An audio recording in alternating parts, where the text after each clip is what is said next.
રહ્યા છો Vadodara 24 hours news channel. હવે જોઈએ અગત્યના સમાચાર। આજે ડભોઈ તાલુકાના વૈશાખ સુદ અખાત્રીજના શુભ મુહૂર્તે જગત તાતે ધરતી માતાની પૂજા અર્ચના ખેતીલક્ષી કામગીરીનો પ્રારંભ કર્યો। ભારતીય સંસ્કૃતિનો સર્વશ્રેષ્ઠ દિવસ એટલે અખાત્રીજ। ભારતીય સંસ્કૃતિના સર્વશ્રેષ્ઠ મનાતા અખાત્રીજના પવિત્ર દિવસે પુણ્ય કામો, શુભ કામો તેમજ ખાસ કરી ખેડૂતો માટે ધરતી માતાની પૂજા અર્ચના અને સુખાકારી માટે પ્રાર્થના કરવાનો વિશેષ દિવસ હોય।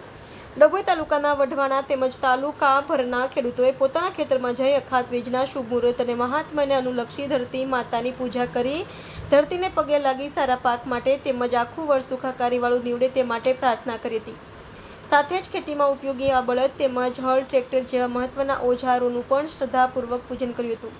તો વળી આજના દિવસે નાના મોટા વાહનો પણ ખરીદવા માટેનું શુભ મુહૂર્ત હોય। શોરૂમ ખાતેથી 2 વ્હીલર, 4 વ્હીલર જેવી નવી ગાડીઓ છોડાવી તેનું પણ બ્રાહ્મણોના હસ્તે પૂજન કરાવ્યું હતું। ખાસ ધરતી માતાની પૂજા કરવામાં આવી હતી। આ વખતે વરસાદ પણ સારો પડે અને સારી ખેતી થાય એવી પ્રાર્થના ગ્રામજનો દ્વારા કરવામાં આવી હતી। આજે વૈશાખ સુદ અખાત્રીજ એટલે અક્ષય તૃતીયા કહેવાય। અક્ષય તૃતીયાના દિવસે આજે સમગ્ર ખેડૂત જગતની અંદર ખેડૂતોમાં ખુશીનો માહોલ હોય છે, કારણ કે આવનારું વર્ષ જે વાવની કાપણી માટે હોય છે એ સમગ્ર આજથી શરૂઆત થાય છે।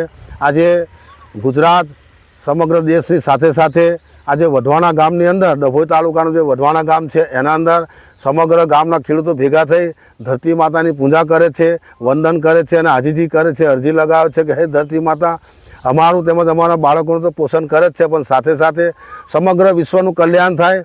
સમગ્ર વિશ્વની અંદર જે દરેક જનજીવની અંદર જે ભરણ પોષણ કરે છે તે ધરતી માતા આવનારા વર્ષોની અંદર પૂરેપૂરું ભરણ પોષણ મળી રહે, ધન ધાન્ય મબલક રીતે પાકે અને સમગ્ર વિશ્વનું કલ્યાણ થાય અને સમગ્ર જીવો ખુશી આનંદથી રહે એવી આજે પ્રાર્થના કરીએ છીએ અને ધરતી માતાને વારંવાર વંદન કરીએ છીએ બધા ખેડૂતો આલમ બધા ભેગા થઈને અને આજથી નવા વર્ષની શરૂઆત કરી રહ્યા છીએ અમે ધરતી માતા। ખેતરની અંદર આવનારા વર્ષની અંદર જે ધાન એટલે કે ડાંગર, જુવાર, બાજરી, કપાસ, દિવેલા, તુવેર જે કંઈ જીવન જરૂરિયાતની વસ્તુ છે એ દરેક વસ્તુનું ઉત્પાદન કરી અને આખા વિશ્વની અંદર દરેકના પેટ પોષણ થાય એ માટે અમે ધરતીમાંથી બધા ખેડૂતો મળી અને ઉત્પાદન કરીએ છીએ અને સમગ્ર વિશ્વનું કલ્યાણ થાય એ પ્રાર્થના કરીએ છીએ।